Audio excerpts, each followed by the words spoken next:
Iran জুড়ে চলমান বিক্ষোভ এখন আর শুধু রুটি-রুজি বা মূল্য বৃদ্ধির ইস্যুতে সীমাবদ্ধ নেই। রাস্তায় ক্ষোভ, ব্যাংক ও মসজিদে আগুন, নিরাপত্তা বাহিনীর সঙ্গে সংঘর্ষ, সব মিলিয়ে দেশটি যেন দাঁড়িয়ে আছে এক গভীর রাজনৈতিক ও ভূরাজনৈতিক সংকটের মুখে। আর এই উত্তাল পরিস্থিতিতে সবচেয়ে বড় প্রশ্নটি হচ্ছে, ইরানের বিক্ষোভের পেছনে আসলে কার হাত? যুক্তরাষ্ট্রের সিআইএ নাকি ইসরায়েলের মোসাদ? চলমান বিক্ষোভের পেছনে বিদেশি শক্তির হাত আছে বলে ইরানি সরকারের বক্তব্য একেবারে স্পষ্ট। তেহরানের দাবি, চলমান আন্দোলন কোনো স্বতঃস্ফূর্ত গণবিক্ষোভ নয়, বরং এটি একটি পরিকল্পিত বিদেশি ষড়যন্ত্র।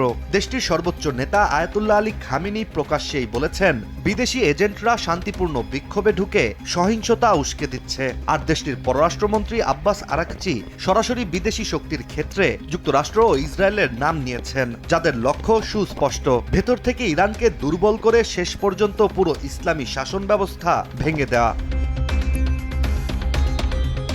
এমন অভিযোগের পক্ষে ইরানের সরকার তুলে ধরছে কয়েকটি সুস্পষ্ট তথ্য। প্রথমত, ৩ জানুয়ারি সামাজিক যোগাযোগ মাধ্যম এক্সের একটি পোস্টে যুক্তরাষ্ট্রের সাবেক সিআইএ প্রধান মাইক পম্পের আলোচিত টুইট নিয়ে ক্ষোভ প্রকাশ করে ইরান, যেখানে মাইক পম্পেও সরাসরি ইরানের রাস্তায় থাকা মানুষদের পাশাপাশি মোসাদ এজেন্টদেরও শুভেচ্ছা জানান নতুন বছরের। তেহরানের চোখে তার এই বিবৃতি নিছক কটাক্ষ নয়, বরং ইঙ্গিতপূর্ণ এক স্বীকারোক্তি। আর মার্কিন প্রেসিডেন্ট ডোনাল্ড ট্রাম্পের হুমকিও তেহরান গুরুত্ব দিয়ে দেখছে। বিক্ষোভ শুরুর পরপরই যেখানে ট্রাম্প হুঁশিয়ারি দেন, ইরান যদি বিক্ষোভকারীদের দমন করে যুক্তরাষ্ট্র সামরিকভাবে হস্তক্ষেপ করতে প্রস্তুত, যা ইঙ্গিত দেয় ভেনেজুয়েলায় সম্প্রতি যুক্তরাষ্ট্রের গোয়েন্দা সংস্থা সিআইএ পরিচালিত অভিযানের মতোই ইরানেও সামরিক অভিযান চালাতে পারে ট্রাম্প প্রশাসন। দ্বিতীয়ত, ইসরায়েলের ভূমিকা। ২০২৪ সালের জুনে ১২ দিনের যুদ্ধে ইসরায়েল নিজেই স্বীকার করেছিল যে তাদের শতাধিক এজেন্ট ইরানের ভেতরে সক্রিয় ছিল এবং ড্রোন ব্যবহার করে গুরুত্বপূর্ণ স্থাপনায় হামলা চালিয়েছে। ভিগো ওয়্যারগার্ড প্রয়োজন মতো বাঁকানো যায়, অধিক চাপেও ভাঙে না। ভিগো।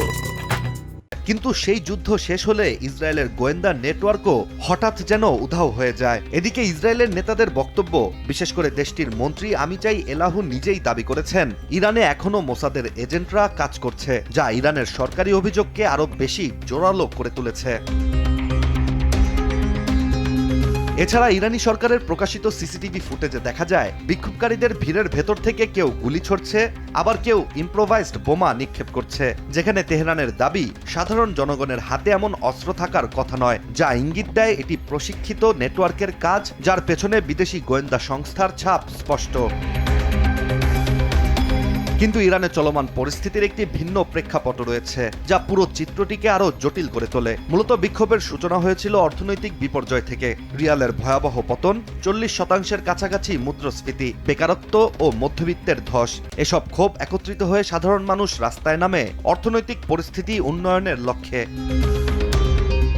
তবে ডিসেম্বরের ২৮ তারিখ শুরু হওয়া বিক্ষোভ ধীরে ধীরে সরকার বিরোধী আন্দোলনে রূপ নেয়। অর্থনৈতিক ক্ষোভের পাশাপাশি রাস্তায় শোনা যায় ইসলামী শাসনের বিরুদ্ধে স্লোগান এবং বিতাড়িত ক্রাউন প্রিন্স রেজা পাহলেভিকে ফিরিয়ে আনার আহ্বান। আর ২০২৫ সালের অক্টোবরে ইসরায়েলি গণমাধ্যম হারেজে প্রকাশিত সিটিজেন ল্যাবের একটি অনুসন্ধান আগেই বলেছিল, একাধিক ফেক আইডি ও এআই প্রযুক্তি ব্যবহার করে রেজা পাহলেভিকে ইরানের শাহ হিসেবে আবারও প্রতিষ্ঠার প্রচেষ্টা চালাচ্ছিল ইসরায়েল। ফলে বিশ্লেষকরা বলছেন, বিদেশি গোয়েন্দা সংস্থাগুলোই হয়তো ইরানের এই পরিস্থিতির সুযোগ নিচ্ছে, যারা আন্দোলনে ঢুকে সহিংসতা উস্কে দেয়া, বিভ্রান্তি ছড়ানো বা পরিস্থিতিকে আরো অস্থিতিশীল করার চেষ্টাই করছে, যা হতে পারে সিআইএ বা মোসাদের কৌশল। ইশতিয়াক হোসেন, দেশ টিভি।